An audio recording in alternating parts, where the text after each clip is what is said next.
자, 대혼돈 시리즈 3부 하겠습니다. 오늘의 주제는요, 이 경제와 민주주의가 전 세계적 차원에서 붕괴가 되고 있어요.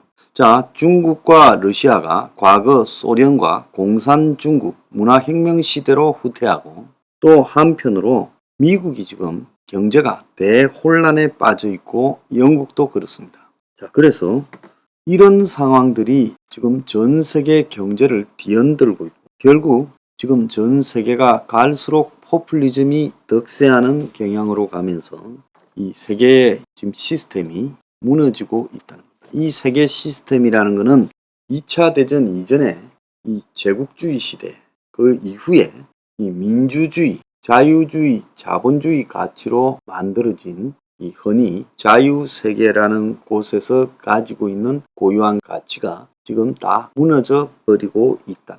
그래서 이 세상은요, 동구 공산권이 91년에 무너진 후에 자유민주주의 가치가 영원한 가치로서 앞으로 굳어질 거라고 본 것이 그게 다 가짜였고, 지금 전 세계는 민주주의 자체가 무너지는 상황으로 가고 있는데, 그 본질은 경제 붕괴가 민주주의 붕괴를 가져오고 포퓰리즘을 득세시키고 있다. 이렇게 해석해야 됩니다. 자, 그 사례들을 지금 오늘 몇 개 알아보겠습니다.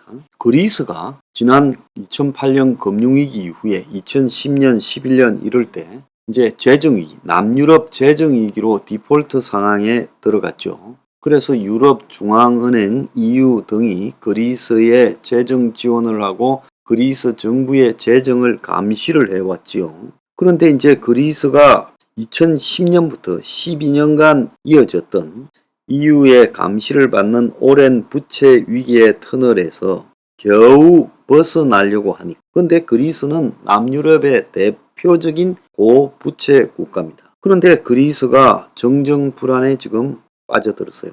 그래서 그리스 정보 당국이 야당과 언론인 등을 도청했다는 그리스판 워터게이트 의혹이 터져서 현 이 마초타키스 총리가 거센 사퇴 압력을 받으면서 지금 유럽에서 지금 그리스를 매우 불안하게 바라보고 있어요. 그래서 이 마초타키스라는 사람이 그래도 그리스의 극좌 세력의 그리스 경제 붕괴 이후의 집권 등에서 그리스를 살리는 쪽으로 이렇게 끌어왔는데, 이 사람이 정치적으로 붕괴되어 버리면 그리스 경제의 대형 위기가 닥칠 것이다.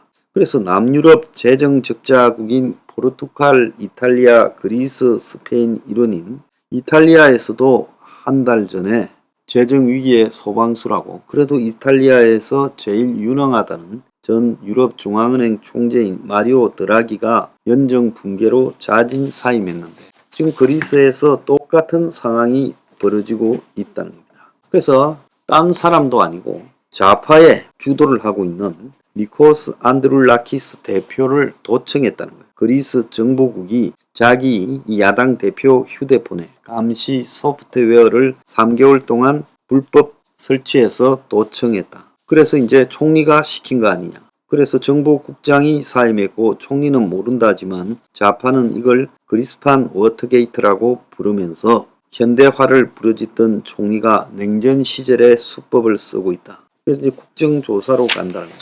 그래서 그리스라는 나라가 한 방만 맞으면 또 이 나락에 빠질 건데 다시 포퓰리즘으로 되돌아가고 있다는 거예요. 자, 지금 이 그리스에서 제일 똑똑하다는 드라기가 사퇴해버리고, 이 드라기는 EU 그 유럽 중앙은행 총재를 지내서 EU가 그래도 이탈리아에서 믿는 사람인데, 이 사람이 쫓겨나고요. 지금 이탈리아 선거가 이제 곧 실시가 9월 25일 되는데, 여기에서 1위를 달리고 있는 것이 조르자 멜로니라는 그 여성 거구주의자 이탈리아 형제들이라는 당이 1등을 할 걸로 전망이 되고, 이 여성이 총리가 될 걸로 거의 확정적이라고 합니다. 그래서 형제당과 또 상임위 동맹이라는 당이 지금 우파 연정의 중심이에요. 근데 형제당은 네오파시스트 운동이 사용하던 상징을 당 로고에 넣을 정도로 극우적인데, 그래서 확고한 인종주의, 분리주의를 목표로 내세운다. 그래서 이탈리아 정부는 파시스트 친화적 정부가 될 거다. 그래서 이탈리아는 무솔리니 때부터 G7 국가 중에서 이탈리아는 흔히 무솔리니의 극우주의 이런 것들이 유명하게 알려져 있지만 세계 진보당이나 그리고 또 노동운동에 있어서 빠지지 않는 좌파의 백수십 년 된 전통이 있는 나라예요. 그런 나라가 이제 1920년대에 무솔리니 시대로 퇴행되어 가고 있다. 어쩌다가 이탈리아가 이렇게 됐느냐? 국가 부채와 포퓰리즘이 그 원인이다. 이탈리아 국가 부채는 90년대 100%가 넘고 2022년 올해 150%에 이르고 이 부채가 금융위기 때 또 코로나 때 정부 발목을 잡았고 그래서 경제 위기가 와도 돈을 푸는 확장 정책조차도 할 수 없고 매번 이 유럽 중앙은행에 손을 벌려야 됐고 그러니까 정부가 할 수 있는 일이 별로 없으니 이제 국민들이 불만을 품게 되고 거기에 이제 극단적 이 포퓰리즘이 폭발적 인기를 얻기 시작해서 이 중도 좌우파가 지배해온 2차 대전 이후에 이탈리아 정치가 이미 10년 전부터 붕괴되기 시작했어요. 이제 완전히 붕괴됐어요. 이탈리아에서 국가 부채가 1980년대에 치솟았는데 미국이 인플레를 잡겠다고 금리를 올리자 이탈리아도 금리를 올리는데 이때 치명적인 문제가 발생을 했어요. 물가가 오르니까 노동운동이 그야말로 임금을 확 올려버린 거예요. 그래서 오일 쇼크로 경제가 침체됐는데 물가와 임금이 폭발적으로 올라가니 인플레가 가속화되고 실업자 폭증, 복지 지출 등으로 재정 적자가 늘어나면서 이제 국채 이자 비용까지 늘고 빚을 내어 이자를 내는 그런 현상까지 벌어졌고 정치가 이 과정에서 자폭을 해버렸다. 83년에는 좌파 정당이 있었는데 이것이 좀 안정적으로 있었는데 완전히 붕괴되어 버리고 그 다음에 총리였던 크락시라는 사람은 부패 혐의로 해외 도주했고 공산당은 내각에 참여하지 않은 채 거리투쟁을 갖다가 80년대 그치면서 좌파는 부패 무능으로 대중의 신뢰를 잃고 90년대 때 이제 이 깨끗한 손으로 불리우는 부패 정치인 수사로 40년간 집권해온 기민당 그러니까 중도 우파도 박살나버렸어요. 그러니까 좌우파가 다 부패로 박살나버리고 그런데 이제 여기에 베를루스코니 이제 포퓰리즘의 원조 이 사람이 이제 우파 극우파를 만들어서 집권했지만 요즘의 극우하고는 또 차원이 다르죠. 원시적 극우죠. 그래서 20년간 이 베를루스코니가 집권했지만은 이탈리아에는 이제 완전히 정치를 언론을 미디어를 다 포퓰리즘으로 타락시켜 버렸다. 투감은 국민투표, 투감은 여론조사 결과에 따라 정부의 방향이 바뀌고 내각은 2년도 지속하지 못하고 수시로 교체되고 그러면서 이탈리아의 GDP 수준은 10년 전 수준이고 부채가 성장을 낮추고 저성장이 부채를 늘리고 그래서 이제 GDP가 한국보다도 낮고 그래서 이탈리아는 그야말로 답이 없는 상황이다. 자 그러다가 또 더 있어요. 그래서 이탈리아가 포퓰리즘에 잃어버린 10년을 갖다가 지금 보내는데 이제 이탈리아는 좌파 성향이 굉장히 강했는데도 좌파는 하나도 없고 국민들이 극우적인 그야말로 선동만 내리하고 있는 극우 정당에다가 표를 몰아줘서 집권을 앞세우고 있다는 거예요.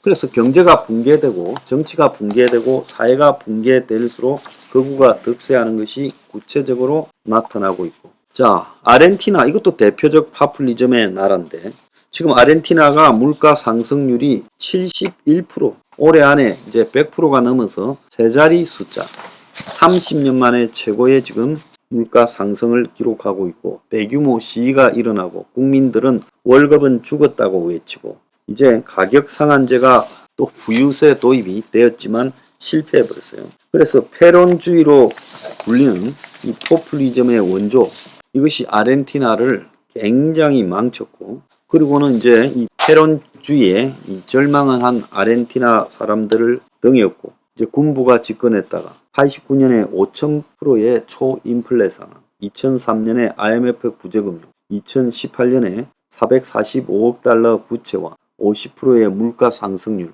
이런 것들이 벌어졌어요. 그러니까 중간에 군부가 물러나고 페론주의가 다시 득세해도 지금 답이 없다라는 거예요. 지금 아르헨티나는 재정이 고갈돼서 할 수 있는 일이 아무것도 없다라는 거예요. 그래서 우리가 세계에서 그나마 좀 괜찮다고 본 나라 그리스, 이탈리아, 아르헨티나가 백인들이 주로 많이 사는 유럽에 속한 두 나라가 망가져버렸고 남미에서 한때 제일 잘 사던 나라가 완전히 망가져버렸습니다. 자, 여기에 지금 트럼프가 또 이 트럼피즘이라는 미국식 포퓰리즘으로 지금 대선 사기를 외치면서 자신에 대한 수사에 지금 맞서고 있어요. 자, 트럼프가 지난 2016년에 47%를 득표하면서 대통령에 당선이 됐고 2020년에도 낙선했지만은 2020년은 트럼프 득표율이 48.6까지 갔습니다. 그러니까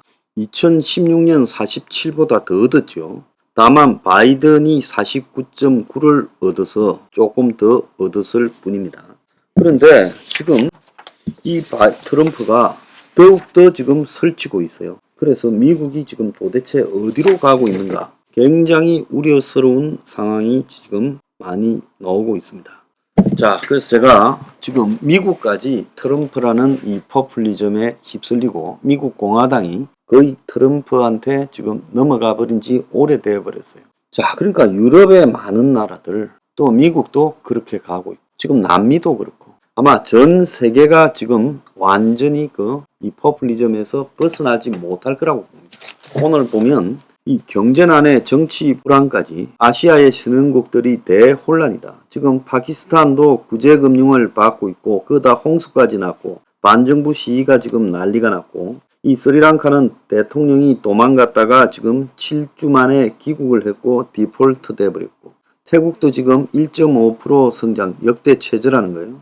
자, 직무 정지된 총리가 2025년까지 집권 연장을 지금 한다라고 지금 논란이 되고 있고 이 말레이시아도 지금 전 총리가 12년 형이 확정되고 조기 총선이 예상되고 그래서 경제가 붕괴되니까 아시아 국가들은 정치가 다 흔들려 버리는 상황이 되고 있어요. 자, 전 세계적으로 흔들리는 정치의 근원은 경제가 이제 완전히 이전처럼 안정적으로 유지되는 시스템이 세계적 차원에서 다 붕괴되어 버리니까 그것이 이제 정치를 흔드는 거예요. 정치를요. 그래서 사람들은 그때 선택을 합리적인 대안을 내는 쪽을 선택하기보다는 포퓰리즘으로 쏠려갈 수밖에 없다. 그래서 제가 일찌감치 전 세계의 포퓰리즘이 지배하게 될 거다. 우리도 그런 세상에 대비해서 미리 이 서민, 국민 다수의 입장에서 이 포퓰리즘을 긍정적으로 수용하는 그야말로 선의 포퓰리즘 준비를 해야 된다. 그래서 만든 것이 서포 15조라는 두고 보세요. 한국도 포퓰리즘이 곧 흔들 거라고 보고 있습니다. 자, 경제 붕괴는 전 세계를 포퓰리즘으로 몰고 가고 그 끝은요. 전쟁 아니면 엄청난 비극으로 끝나게 될 겁니다. 대혼돈의 시대가 경제 붕괴가 흔든 민주주의와 이 정치입니다.